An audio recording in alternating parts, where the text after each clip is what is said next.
Welcome back to another modern monarchist history to fall asleep to. In the book we are reading today, The Last Crusade by Warren Carroll, we are approaching part 2 of our series. Now, if you haven't heard part 1, it is immensely important that you hear it, or else you won't be able to digest fully what I will be saying in this episode. Without further ado, part 2. In October 1934, Largo Caballero had called a general strike in Madrid, whose only result was to have him thrown in prison, where he spent the next year reading and glorying in Lenin's works. Catalan separatists and the miners of the northern mountain provinces of Asturias had risen in armed revolt and had been harshly suppressed by the government. Manuel Azana was imprisoned for months, though he had nothing to do with the rebellion. The left vowed vengeance. A year later, when Alejandro Larue's son and 3 leading members of his radical party were found guilty in October 1935 of accepting bribes to introduce a new type of roulette wheel, called the strapalero, into Spain, thereby making it impossible for the Prime Minister, widely believed to be personally involved in the scandal, to continue to govern, Gil Robles finally made his move to head a government. He also demanded major revisions of the 1931 Constitution. President Alcala Zamora opposed any change in the Constitution and feared and envied Gil Robles. Consequently, he refused to ask him to form a government, though no other leader in the Cortes was in a position to do so, and decided to call for new elections. The Constitution provided that the president could only dissolve the Cortes once during his 5-year term of office, but Alcala Zamora rather speciously argued that the first Cortes of the Second Republic, which had dissolved in the fall of 1933, did not count because it was also a constituent assembly. He had a caretaker government set up under Manuel Portela Valladares, an active Freemason and historian of Spain's ancient Priscillian heresy, who was not even a member of the Cortes, nor were several of the ministers he selected. Gil Robles declared with some reason that the president was acting outside the law, and was so angry that he asked some leading generals to consider military action against the government, but they refused to take it. On December 30th, 1935, President Alcala Zamora drafted the decree dissolving the Cortes, but kept it secret, for the moment merely declaring the Cortes suspended. When 10% of the Cortes deputies signed a demand for it to meet immediately, which under the Constitution had to be obeyed unless the president dissolved the Cortes, Portela Valladares released the decree of dissolution on January 7, 1936. The decisive election campaign began. Speaking in Madrid on January 12th, Largo Caballero set the tone. Quote, "Before the Republic, our duty was to bring it about. But with the Republic established, our duty is to bring about socialism. And when I speak of socialism, I do not speak of socialism alone. I speak of Marxist socialism. And in speaking of Marxist socialism, I speak of revolutionary socialism. Our aspiration is the conquest of political power. Method? That which we are able to use." End quote. 3 days later, a popular front was formed by 5 major Spanish parties: the Socialists, the Communists, Azana's Left Republicans, Martinez Barrios Republican Union, and the separatist Catalan Esquerra, led by 1934 rebel Luis Companys. The Popular Front strategy had been adopted by the Comintern in a major speech by its General Secretary, Georgy Dimitrov, in July 1925. It called upon communists and democratic countries to join with other left-wing parties to gain power, a tactic rejected by Lenin but favored by Stalin, which had almost succeeded in China in the 1920s until frustrated in the last moment by Chiang Kai-shek. The platform of the Spanish Popular Front, proclaimed January 15th, called for the release of everyone imprisoned since the 1933 elections, regardless of whether they were political prisoners or common criminals, the reinstatement of all workers and civil servants dismissed since those elections, and retention of the Constitution with no major changes, with educational reform, meaning the closing of Catholic schools, to proceed as had been planned by the Azana government. Promises were also made to push land reform, a public works program, and a social welfare legislation. On January 2nd, Largo Caballero revealed still more clearly what this program meant in his eyes.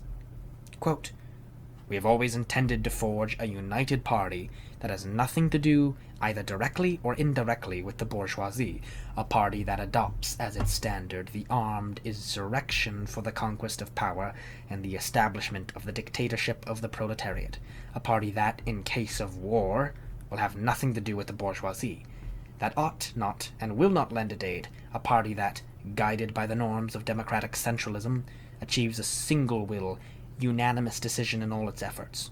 We are on the way to achieving such a party." End quote. The term democratic centralism was one of Lenin's favorites, his euphemism for absolute totalitarian rule of and by the Communist Party. No recorded statement of Lenin exceeds in savagery Largo Caballero's offhand remark in the January 28th issue of his party newspaper, El Socialista, quote, "I desire a republic without class warfare, but for this it is necessary for one class to disappear." End quote. 3 days later, in that same newspaper, Largo Caballero openly stated his commitment to communism. "I am a Marxian socialist.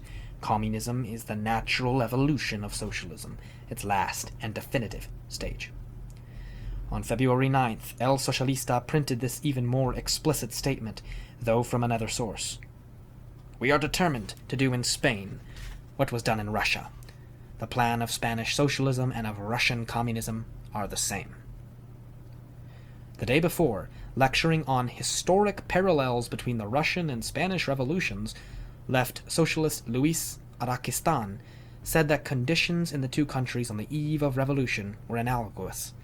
With a strong workers' movement and a weak government, he predicted that Spain may very well be the second country where the proletarian revolutions triumph and become consolidated, after which it would be protected by the Soviet Union.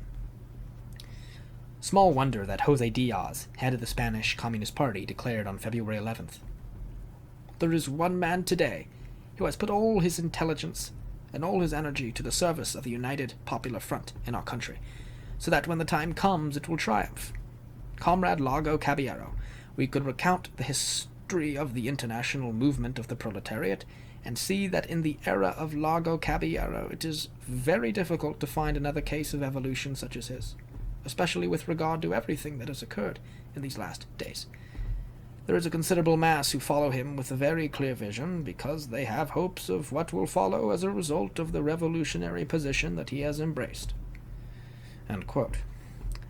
Then and since, many have accused the Spanish right of overreacting to the Popular Front challenge, but the statement here quoted speak for themselves. The goal of the most dynamic and dominant leader of the Popular Front was maximum violent revolution followed by the imposition of a totalitarian state. Largo Caballero headed a union with a membership of more than 1 million. He could count on the support in any revolutionary violence of an anarchist union almost as large. His socialist opponent, Prieto, was outclassed. He had almost no impact on the campaign, while Largo Caballero was winning most of the local elections in the Socialist Party during these weeks. The election was literally a matter of life and death for Spain. In the words of the most eloquent monarchist deputy in the Cortes, José Calvo Sotelo, quote, "The possibility must be admitted that on the day after the elections, Spain will awaken to the red glare of a stormy Marxist triumph, which will cast down our foundations, our history, our spirituality, our economy, our morality, and all we are. But this will never be, because God does not wish it, and we will not permit it." End quote. Inevitably, though reluctantly, because their own divisions were deep, the Spanish right on February 4th formed a national counter-revolutionary front to oppose the Popular Front, including Gil Robles and Calvo Sotelo, and also the Carrollists. The political philosophy of the Traditionalist Communion rejected any strong central government, parliamentary or otherwise, except for national defense and foreign affairs. It wanted Spain governed by its separate provinces. The Carlist motto was Dios, Patria, Fueros Rey, God, the fatherland, local rights, and the king, in that order. Therefore, in the past, Carlists had hesitated to run as candidates for the national parliament. But in this moment of crisis, old Alfonsos Carlos from Vienna, he would almost certainly have been imprisoned had he set foot on Spanish soil, directed his people to put up as many candidates as possible in defense of religion and country. Election day was February 16th, a Sunday. Making a correct tabulation of the results baffled people at the time and has baffled historians ever since, because of their great complexity combined with the arcane system for according seats in the Cortes to various regions, and the further complication of recounts, runoffs, and special elections held here and there when the initial votes were invalidated by some official body. No two historians agree on exactly how many seats each party finally won, but the Popular Front emerged clearly victorious, with an absolute majority in the Cortes. According to the meticulous historian Richard Robinson, the Popular Front had 263 seats combined to 133 for the right and 77 for the center, giving it an absolute majority of 26 over both. The popular vote gave a contrary result. A plurality of 4,570,744 votes for the right, 4,346,559 for the Popular Front, 340,073 for the center, and 141,137 for the Basque nationalists, who were separatists but mostly good Catholics. The largest representation in the Popular Front was 88 seats for the Socialists, followed closely by 79 for Azana's Republican left. A large majority of the right deputies were in Gil Robles' Catholic CIDA party, with 101 seats. The Carlists were next with 15, approximately equal to the 14 seats gained by the Communists. The Phalange ran candidates, but they received a minuscule vote of only about 40,000. The Popular Front won all the major cities, but the right received many votes there nevertheless. In Madrid, the right had 186,000 votes compared to 224,540 for the Popular Front. Few had expected the Popular Front to win an absolute majority in the Cortes. Anyone could see that the shock effect on the right would be tremendous, and that there was a grave threat of civil war. At 4 o'clock in the morning, on the day after the election, Gil Robles went to Prime Minister Portela Valladares with a request that he be included in the new government, if only as a typist, to calm the fears of the right, and that the government declare a state of maximum emergency. Portela Valladares, the dithering academic whom Prime Minister Leroux had rediscovered as a politician on a beach in northern Spain in the summer of 1934, was totally out of his depth in a crisis of this magnitude. He was too old, he said, to take any strong measures. All he wanted to do was get out of office. Strikes began. In Valencia and Oviedo, the anarchists were opening the prisons. General Francisco Franco, the army chief of staff, refused to lead any military action without the approval of someone in a position to speak for the government, which was not given.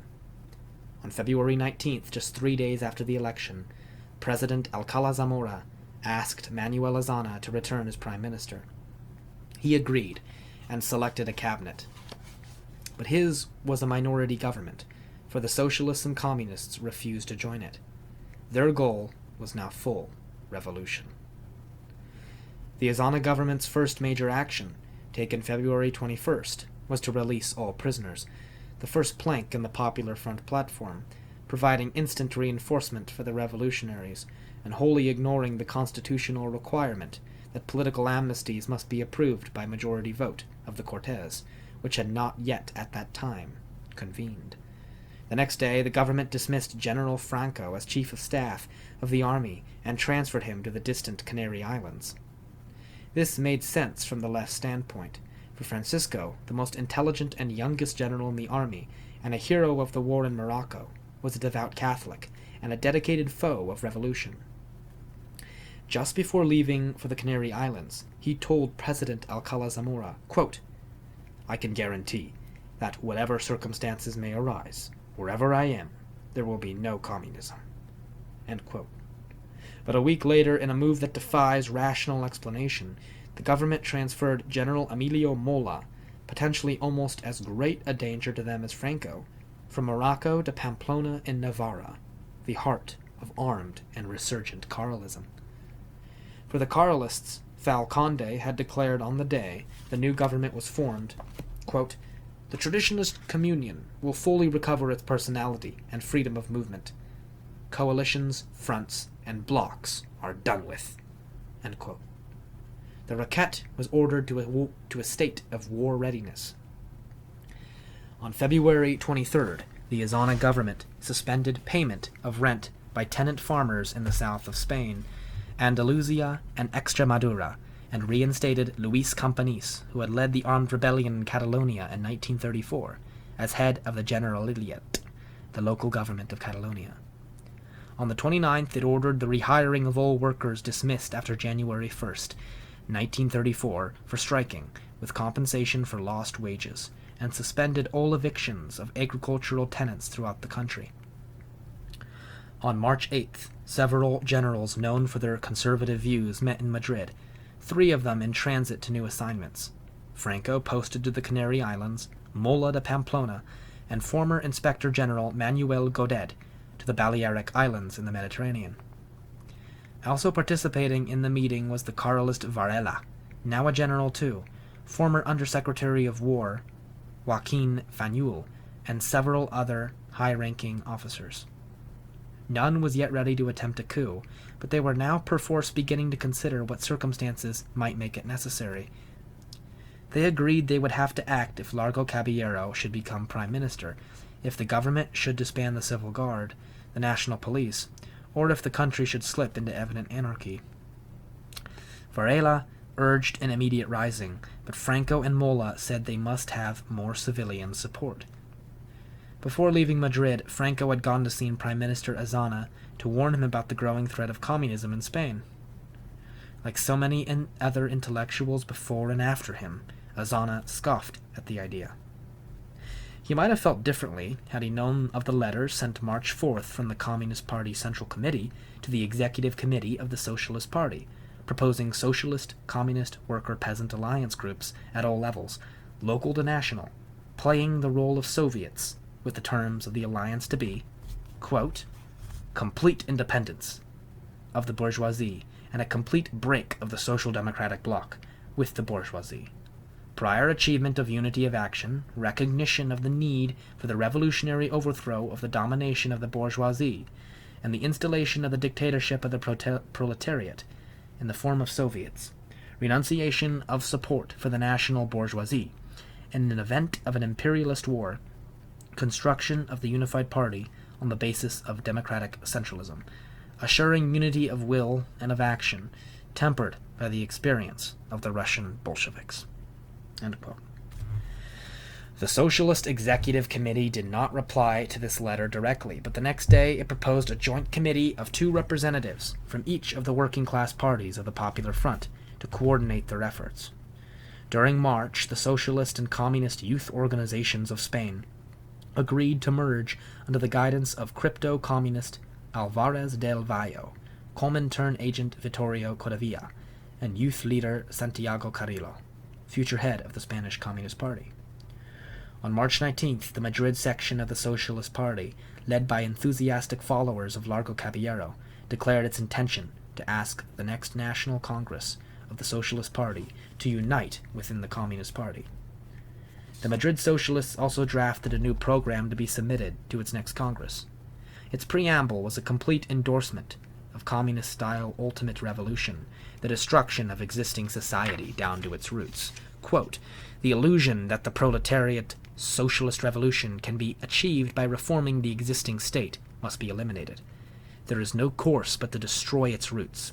Imperceptibly, the dictatorship of the proletariat or workers' democracy will be converted into full democracy, without classes, from which the coercive state will gradually disappear. The instrument of the dictatorship will be the Socialist Party, which will exercise this dictatorship during the period of transition from one society to another."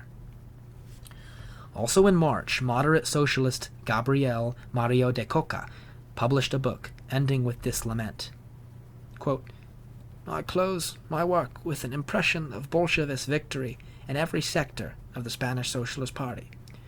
The socialist parliamentary authority in the Cortes will be impregnated with a strong Leninist tone. Prieto will have few deputies on his side, while Basterio, another moderate socialist, will be completely isolated as a Marxist dissenter.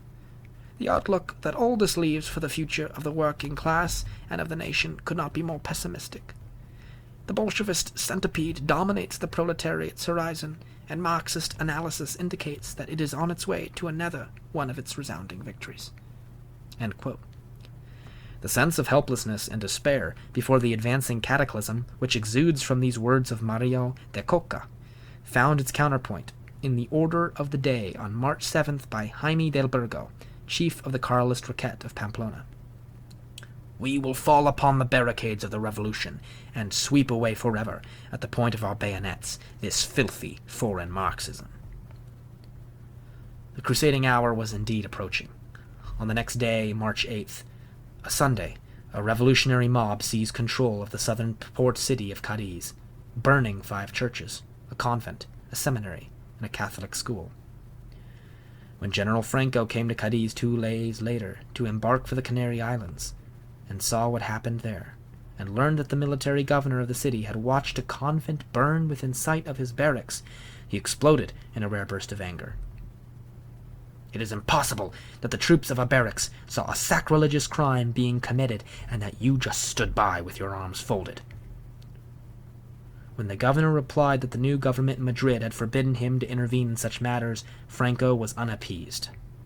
"Such orders," he snapped, "since they are unworthy, should never be obeyed by an officer of our army." He refused to shake the governor's hand as he left him. Later that week, 5 churches were burned in Granada, and 5 also in central Madrid, notably the Church of San Luis, which was destroyed by fire without any effort being made to protect or save it, though it stood only 200 paces from the interior ministry building. Clearly, the non-intervention orders which the military governor of Cadiz had cited to Franco were still in effect.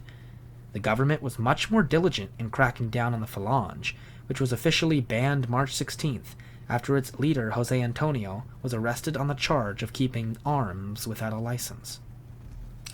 In the central Spanish city of Albuquerque, on March 17th, revolutionaries burned the center of Catholic studies and 2 parish churches. Over the next 3 days, 14 more churches were burned there, most of those in the city and its vicinity, and 375 holy images disappeared. The churches destroyed included one built during the 13th century, and another containing a statue of Christ. As peasants in southern Spain began taking over land from the great estates at the end of March, with no check from the government, and later recognition of the land they seized as theirs, Gil Robles urged Azana to turn away from the socialists and communists and towards the center before it was too late. But Manuel Azana was a broken reed. However much he might personally deplore of some of what was happening, and he already made it clear and was to repeat that he did not really deplore the destruction of churches, he had neither the means nor the will to act against it. More and more he was seen as playing the role of Kerensky to Largo Caballero's Lenin. From February 16th to the end of March, 178 buildings, including many churches, had been burned throughout Spain, and 197 more sacked. There had been 169 people killed and many hundreds wounded. Anarchy loomed, and was hailed as it approached by the hundreds of thousands of organized anarchists in the great CNT Union. Late in March, Carlist leader Fel Conde went to Portugal to speak with the exiled José Sanhurio, who had been the ranking general of the Spanish army, who led the unsuccessful uprising against the Republic in 1932. He had been born in Pamplona during the Third Carlist War, in which his father had served in the Roquette and had been killed in action. Fel Conde and his aides dressed Sanhurio's son, Pepito, as a Roquette, with his own red beret. Sanhurio was deeply moved, and he and the Carlists agreed to support one another, with Sanhurio to take command of the Roquette when they went into battle. By now, nearly all the Carlist leadership was convinced of the inevitability of a war to save the faith in Spain. Plans for a Carlist coup in Madrid were already being made by the various Carlist leaders and supported by General Varela, but they were still premature, An official approval for such a venture had not yet been given by Fel Conde or Alfonso Carlos. On March 31st, most of the right deputies temporarily withdrew from the Cortes. Many did not return. The revolutionaries were having their way. Government and society were disintegrating.